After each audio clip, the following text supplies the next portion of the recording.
After 2 weeks of the CoP28 climate summit, the final document calls on nations to begin transitioning away from fossil fuels in energy systems in a just, orderly and equitable manner. We can talk now to Professor Rupert Read, co-founder of Extinction Rebellion and now co-director of the Climate Majority Project. A very good afternoon from us, Professor.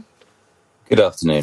Shall we just immediately clarify the distinction between those two positions? So you were one of the founders of Extinction Rebellion, but you're now no longer part of that group at all? Yes, I left XR in 2020.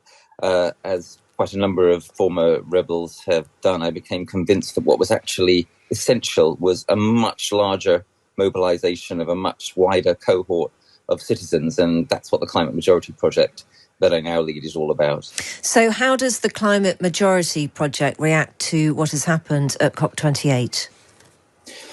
Well, I think it's worth reflecting that every year around this time, basically the same thing happens. Every year around this time, the COP talks go to the wire and everyone's saying, oh, there isn't going to be any deal. And then they miraculously pull a deal out of the hat. And everybody goes away kind of feeling a little bit pleased with themselves and thinking, well, maybe the world's going to be okay after all. But our view is that the hard truth is that, frankly, it's not.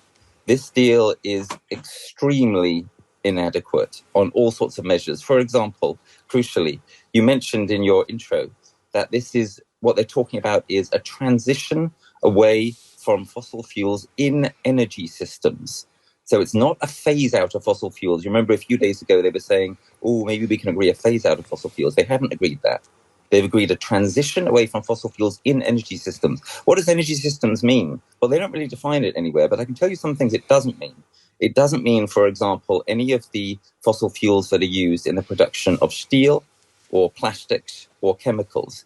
Now, forgive me for noticing, but that's an enormous amount of fossil fuels. So that's one example of the many absolutely massive loopholes in this deal. So by energy systems, do they mean power stations? My understanding is that what they definitely mean is power stations and energy for use in heating. And, that's something to say we want, obviously, to transition away from fossil fuels used in those. It's not 100% clear where transport stands. And it is clear that the things I mentioned earlier, plastic, steel, etc., are excluded.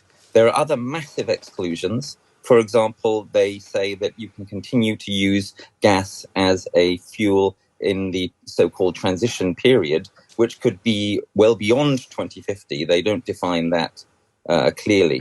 What I'm getting at here is that what citizens need to understand is that no one's got this. The COP system hasn't got this. Governments haven't got this. This deal that they've just put together is at absolute most a sticking plaster. And we should not be in the least assured or reassured by it.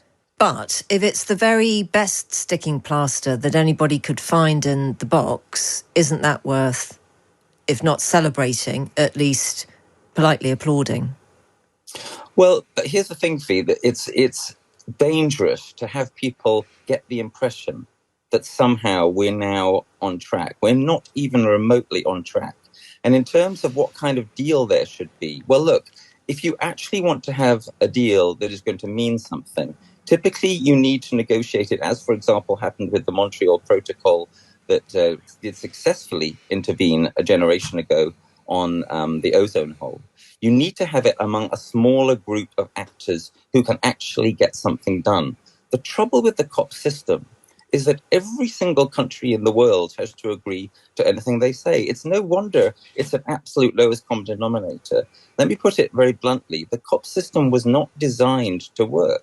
On the contrary, it was actually arguably designed not to be able to work, except to produce these absolutely minimum lowest common denominator type agreements. Yeah. What we actually need is a smaller, leaner group of nations and other actors to get together.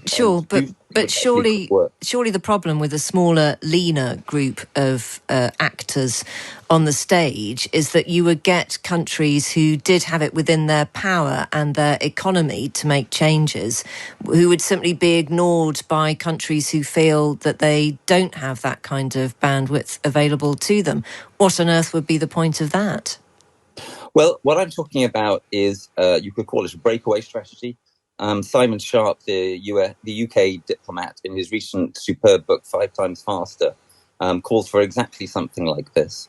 He says what you need is a group of nations who may have a very high percentage of the relevant emissions between them to actually be able to make progress together on a much stronger deal than any of the absolutely tiny steps that have been made at COP28. I mean, let me put it another way. Everyone's saying, isn't it fantastic that we're talking about transitioning away from fossil fuels for the first time ever in a COP?